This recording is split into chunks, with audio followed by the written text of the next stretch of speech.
Hi, welcome to NicheCraft. My name is Cassie and I'm your host, and today we are going to see if we can dye a gradiated cake. So starting out by adding 3 tablespoons, all right, to this pot here. Stir it around a little bit, make sure it gets stirred up. And the first thing I'm going to do is I'm going to take this yarn. Now, there's going to be some bubbles coming up, okay? And that's because there's air in this. And I have not pre-soaked this at all. I'm just going to submerge it here. Looks like I need some extra water. Alright, so I'm adding some extra water so that this can be completely submerged. I do not want it to be too deep, though. There we go. Okay, so there's all those bubbles, or there was a few of them. So I have not pre-soaked this at all. It went in there dry. And what I'm doing right now is I'm just letting it soak in this water right here. And it's got some vinegar in it too. Until it is reasonably submerged.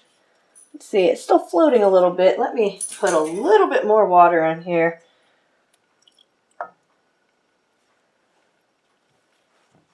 Let's see. So what I'm dyeing right now is Knit Picks Wool of the Andes. It's a worsted weight 4. And what I'm going to be doing today is that I'm going to be adding dye around this cake.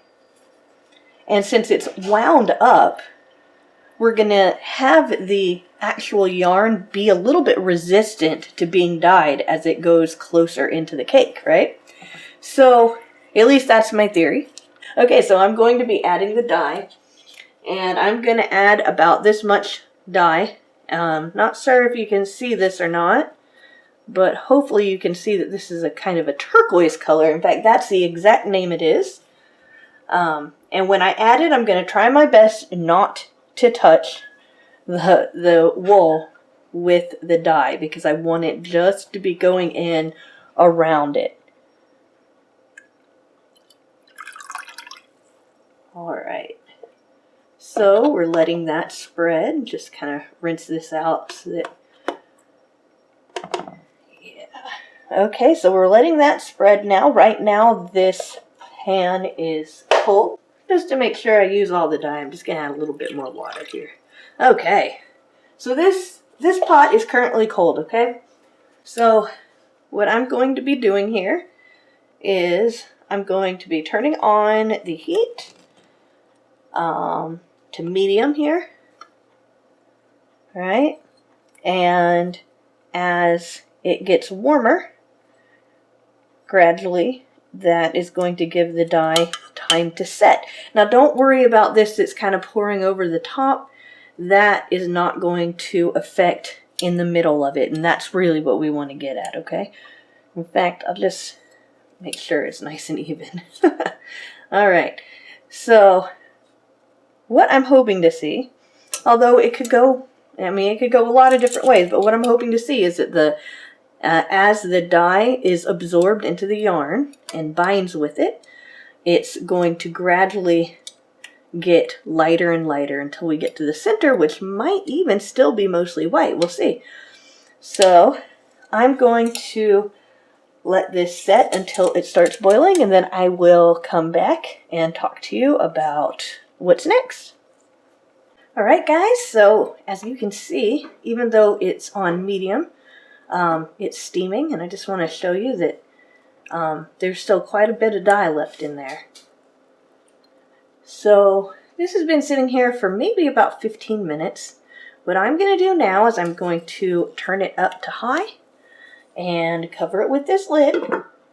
And I'm not going to touch it, because if I touch it, that might accidentally submerge some part.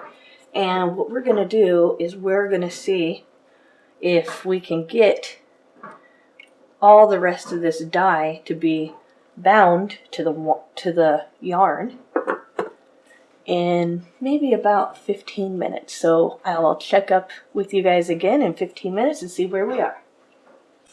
Alright, so we're going to take a peek and see what this looks like. Alright, so that is a boil. I'm going to turn this all the way back down to low here. Alright. So, I'm going to take this tablespoon here. And yeah, see, it's gotten lighter. But there's still quite a bit of blue in there. So what I'm going to do here is I am going to close this up again because it will stay hot even though I've turned it down. In fact, I'm going to just turn this off. It'll stay hot. So I'll have another maybe 10 minutes or so of it setting while it's hot.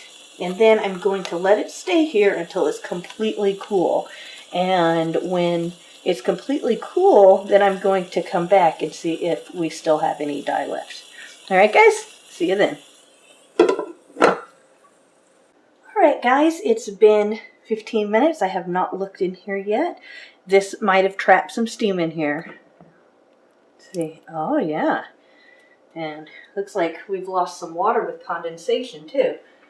So again, I'm going to use this white teaspoon to see how much. Okay, so that's not a whole lot. And don't want to get anything over the top there. It looks like this yarn here is still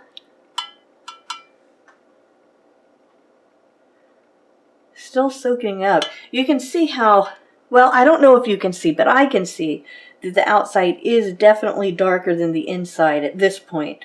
But I'm not going to take a fork and open it up yet or anything. So what I'm going to do is I'm going to let this cool completely until it's room temperature. It's probably going to take maybe 30 minutes to maybe even an hour.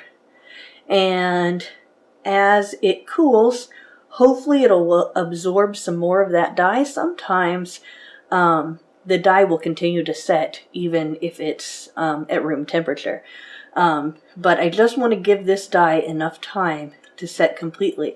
Now I'm not going to add more vinegar because if I add vinegar, the only thing that's going to happen is that it's gonna get on the very edges the most, right? So I've already added as much vinegar as I'm okay with. So anyway, the next time you will see me in this video is when I show you how much blue is left once it is room temperature. So see you then. Alright, so I am back. The water is still just a little warm, but it's closer to room temperature now than it was before. I don't know if you can tell, but I can definitely tell a difference between the outsides and the insides so far. And just to show you, let's see if I can get it in the camera. I don't know if you can tell, but there is definitely a lot less of that blue turquoise color in here than there was before. So I'm going to go ahead and take this out of the pot and put it in a bowl where I'm going to wash it and rinse it out so to make sure that nothing's going to be bleeding and everything. And then we're going to go ahead and look at it and see if there's any color differences while it's still wet. Alright, I'll see you then. Hello, welcome to my guest bathroom. So I have the cake right here. I'm going to add some water to it. Now I can't remember if this is superwash or not, so I'm going to be very gentle with this as I'm rinsing it out. Now I do expect some bleeding. I don't know if you can tell, but poking out right there, it does look a lot less pigmented there in the middle. So this amount of bleeding is all right.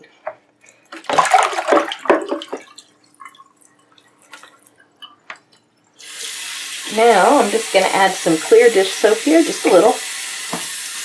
so that I can make sure any kind of, you know, extra particles, or just make sure that the wool is clean. Again, I'm not agitating it too much, but I'm basically washing it out. And I'll continue to wash it out until, in fact, it's almost running clear now, but until the water runs clear. Alright, so I will see you once the water has run clear, and we can look at this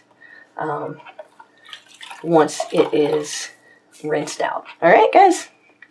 Alright guys, so I am ready to dye my second cake of yarn. This time I've got this beautiful violet color, and I am going to pour it into my dye pot here.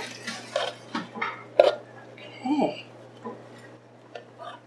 See if I can get all of the rest of that in there. Okay, so we have the violet here. Make sure it spreads. There we go. Alright, so what I'm interested about with this violet is whether or not it's going to split. Because, and what I mean split is that violet is a combination of blue and red. And so I don't know if basically the blue is going to hit first and then the red is going to hit second, or what's going to happen basically. But I'm interested to see what happens because of the way that the dye is made with both red pigments and blue pigments. So I'm really interested in that.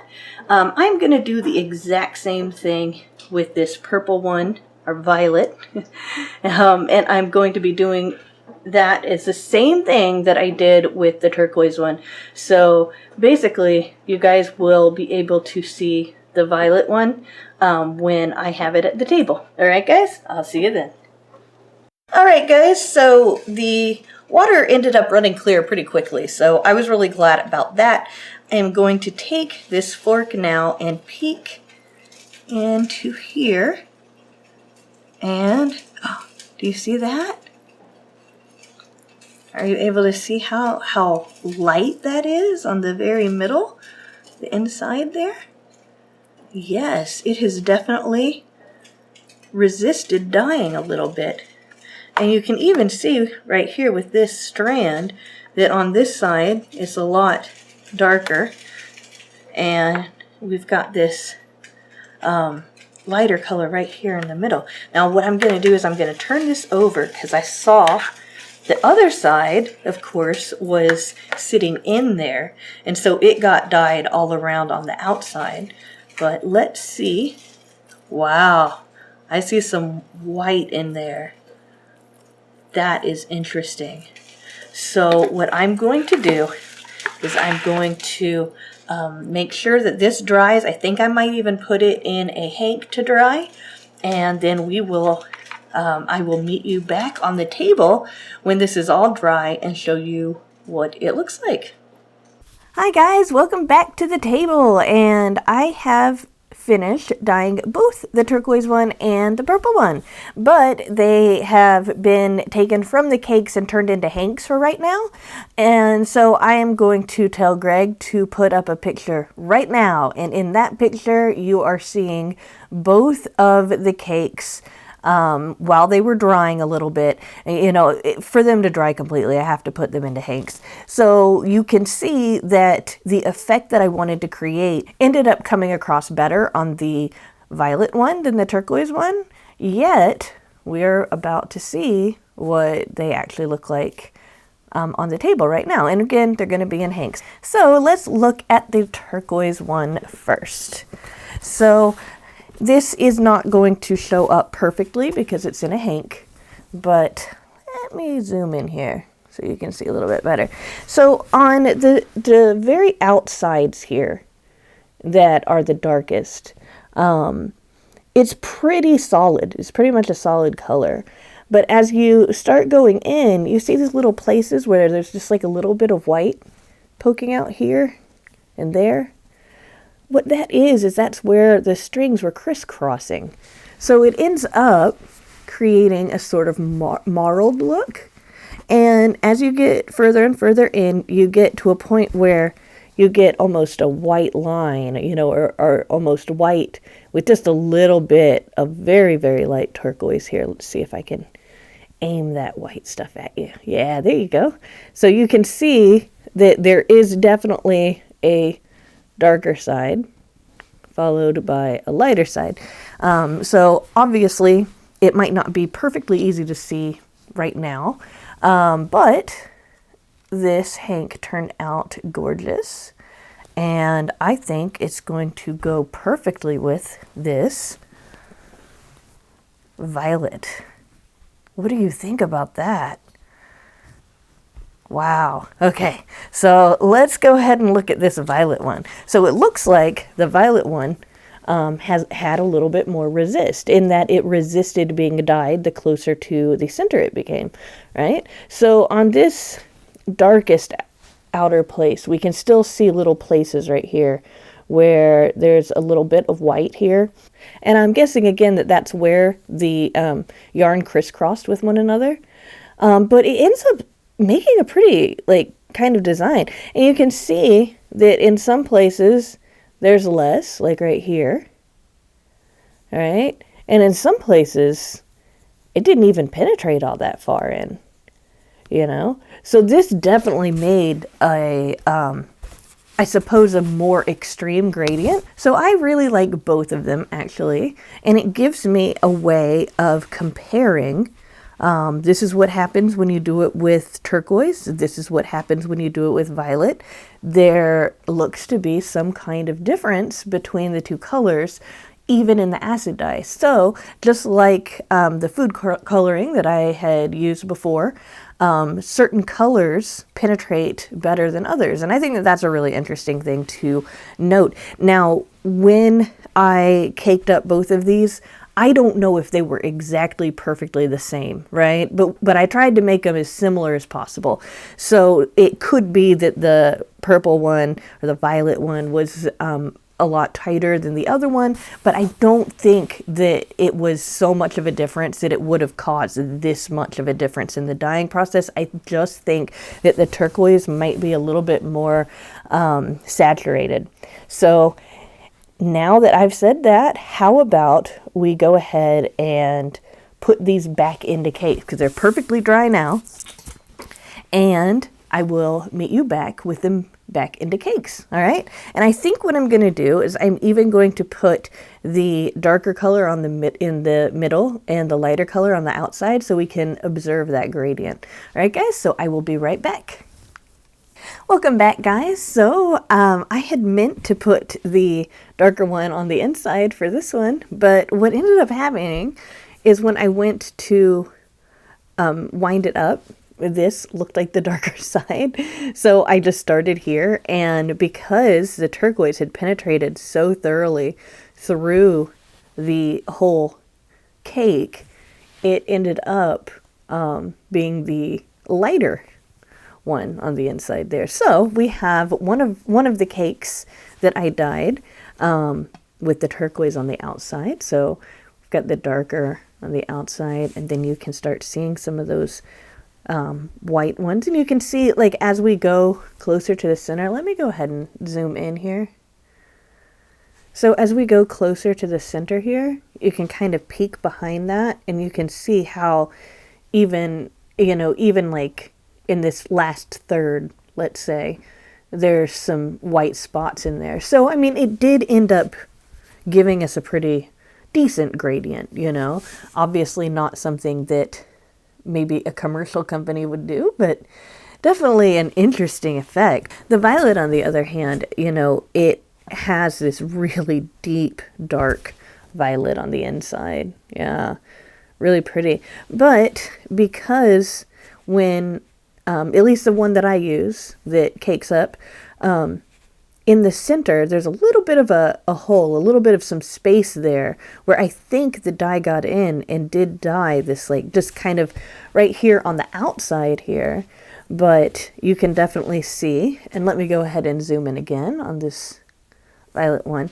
You can definitely see that there's more places in here that have just kind of specks of purple on it. And even here, you can only see a speck here and there. So that said, this concludes my cake dyeing experiment. I hope you guys enjoyed it. Now remember, both of these cakes are in my giveaway. So whoever wins the giveaway is going to win both of these cakes, okay? And in order to enter into that giveaway, just find it on my channel, watch it all the way through. It is only open to the US and Canada, okay? I don't want somebody from Australia watching it all the way through and then getting disappointed. But go ahead and watch it all the way through. The instructions are very clear on how to enter, and you might end up with these cakes of yarn, all right? So thank you so much for watching this video to the end. I'll see you soon in another video. Bye for now.